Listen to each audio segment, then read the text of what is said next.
Sailing is coming to Oldschool Runescape on November 19th, and because of that, I've spent the last 2 weeks going through all the Discord podcasts, live streams, YouTube videos, and looked for information that you should definitely know about before traveling the sea yourself. And I condensed all of that information into this one video for your enjoyment. So let's start from the beginning. Number 1. It's known that granite cannonballs do in fact work with sailing, but they actually might be better than you think. In the recent podcast, Mod Husky said that granite cannonballs sit just under adamant cannonballs in terms of strength, so they're likely gonna be very good mid-level sailing option to have that you can obtain right now. Grotesque Guardians were made easier a couple of months ago since you can now melee both of them with halberds. So if you have any granite dust left over from hunting this gargoyle boss, make sure you use them up before sailing does get released. The reason is because, well, let's look at it this way. Bronze cannonballs are really easy to obtain, and you likely don't even need that many because early sailing levels will go by really fast. Then we already have steel cannonballs, which many people just have in the bank and you can buy them or make them right now. The next step is granite cannonballs, and with this progression going from bronze to steel to granite, you are pretty much set for mid-game sailing when it comes to cannonballs. What I'm likely gonna do is just go from bronze, steel, granite and straight into rune cannonballs and just skip mithril and adamant completely. Saves on resources, saves on time and saves on money. There's also going to be 2 different types of cannonballs as we saw from the skilling blog post. One of them is the chain shot effect, which roots your target. This requires 2 cannonballs and a steel chain to make, and the other one is incendiary cannonballs that apply burn damage to your target, and these also require 2 cannonballs plus 10 rubium splinters. So these can be used to apply additional effects to your existing cannonballs and gain even more damage.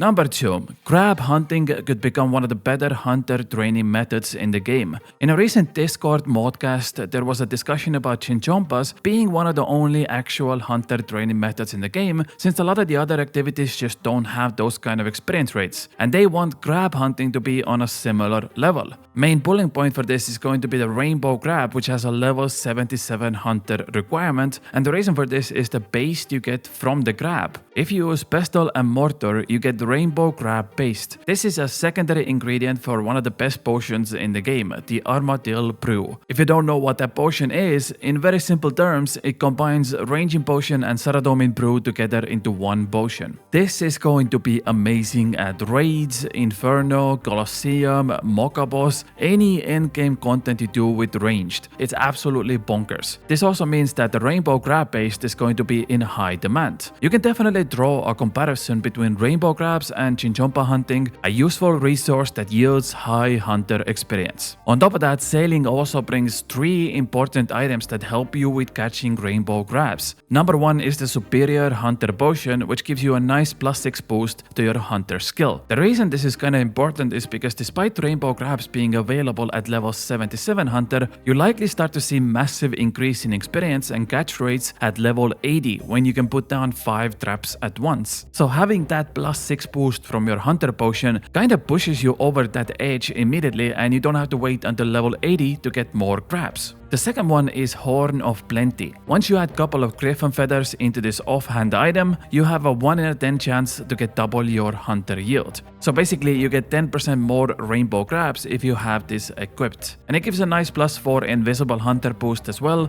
which is another added benefit to getting more crabs. And the final boost is anti-odor salts. Now, I feel like this is a very overlooked item in general. You know what? In fact, let's make it a point on its own. Number 3. Anti-odor salts. It's a level 49 Herblore requirement potion. Well, okay, it's not actually a potion, but it goes under the Herblore skill, so let's just go with that for now. It's a stackable item that you can make with elkhorn corals and crab paste, and it's automatically consumed to smoke hunter traps when setting one up. The reason everyone overlooked this is because nobody smokes their hunter traps manually. It's a waste of time. But if you have these anti-odor salts in your inventory, it automatically does it for you, so there's no time waste. When you're hunting chinchompas, maniacal monkeys, salamanders, hunter rumors, crabs, whatever method you have, these salts just straight up give you a small amount of extra yield by having the item with you. So I can definitely see even new accounts in the future just getting 49 Herblore before they start their hunter rumors, course, because this helps out a lot.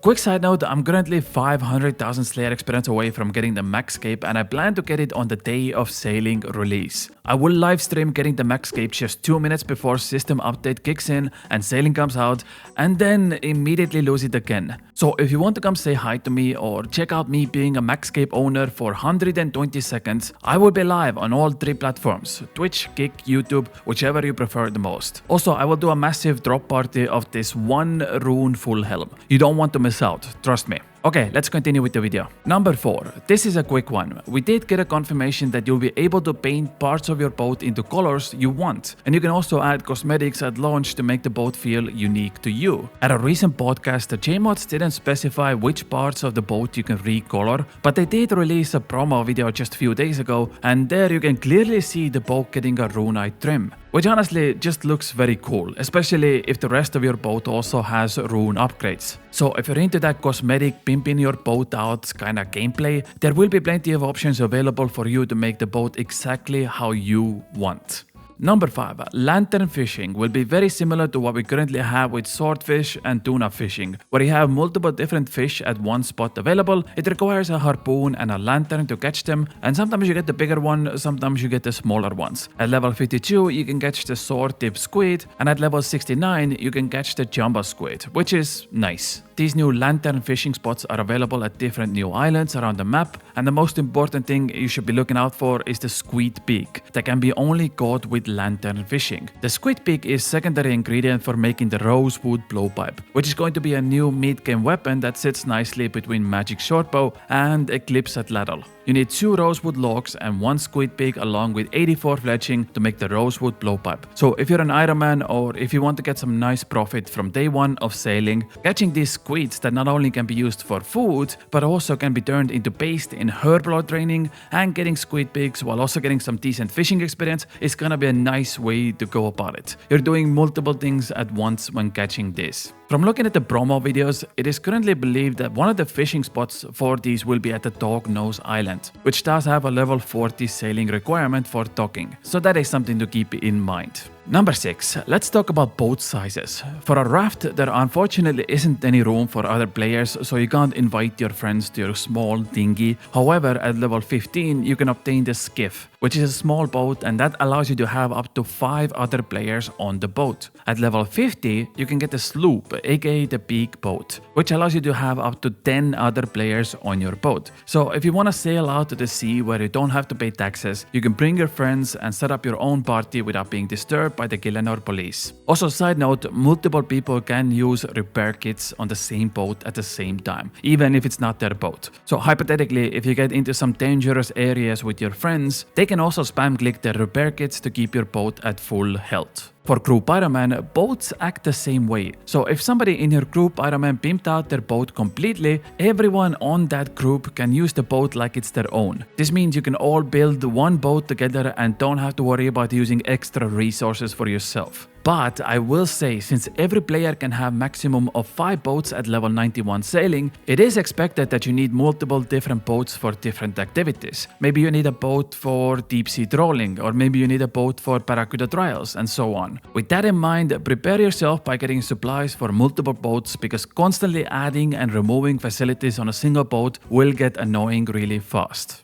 Number 7. You will be able to teleport to certain islands after you docked your boat there once. If you go to your standard spellbook right now, you can see a level 67 magic spell called Teleport Me to My Boat. So for example, let's say I wanted to hunt lava strike worms at the charred island. I go dock my boat right at the island, I complete my trip, I go bank, but my boat is still docked at the charred island. So I can just use the teleport to my boat spell after I get the right facility to go with it, and now I'm right back at the island again, and I can do another trip of lava strike worms. It's basically a shortcut to any island, any mooring point, any dock in the game. And like I said before, at level 91 sailing, you can have up to 5 boats at once. That essentially unlocks 5 teleports to different stationing points around the game. At the very minimum, if you have the levels and facilities, you can teleport to Port Sarim with this spell, which is now technically the fastest teleport to Port Sarim dock. So on day 1, you probably want to have law, earth and water runes inside your rune pouch and be on the standard spellbook to get a fast teleport to your boat.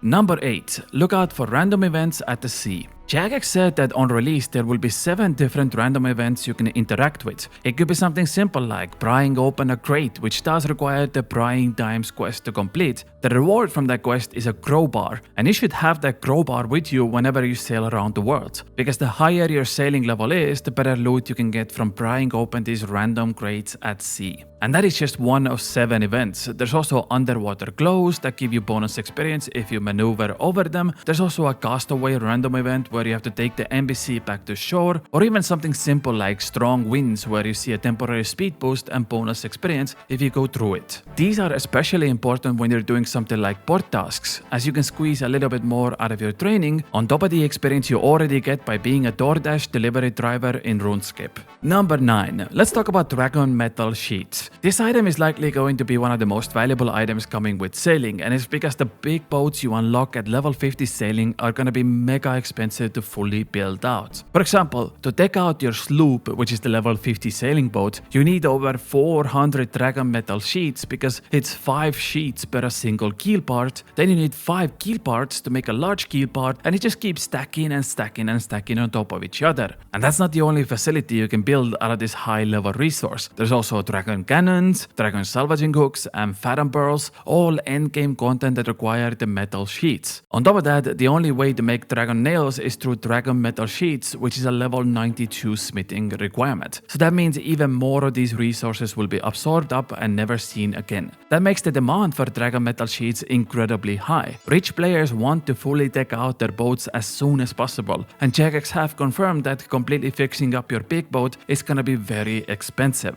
One of the reasons is likely because Dragon Sheets only come from very few sources. We currently know that they're coming from lava strikeworms and frost dragons. We also know you can likely get them from merchant shipwrecks with your salvaging hook. The lava strikeworms can be accessed at the Charred Island with level 20 sailing, so that's likely gonna be the main source for this item. All in all, if you want to do PvM instead of sailing, getting these metal sheets as a drop on day 1 is likely gonna make you insane bank, because the amount of players that need this resource is gonna be massive and the demand is gonna be much higher than the supply. And finally, number 10, pickpocketing chests across islands. When you're doing sea charting, you're gonna come across multiple new islands that give you sailing experience. For example, the Dognose Island, like I mentioned before. There is also a pirate chest on these islands that you can pickpocket for sailing loot, like cannonballs, corals, or smithing bars. This could also be an early moneymaker or even ways to get extra supplies that nobody else in the game has on day 1. These chests are scattered across all the new islands, and the way it works is you can pickpocket this chest for a certain amount of time for loot until its defenses kick in and knock you away. Then there is a small cooldown and you can go again. It's basically like the Isle of Souls dungeon chest, but with much better loot. And that's it for now. I have a lot more of these sailing videos ready to ship out, no pun intended. So if you want to see more, make sure you subscribe so you don't miss out on the next sailing video. Bye!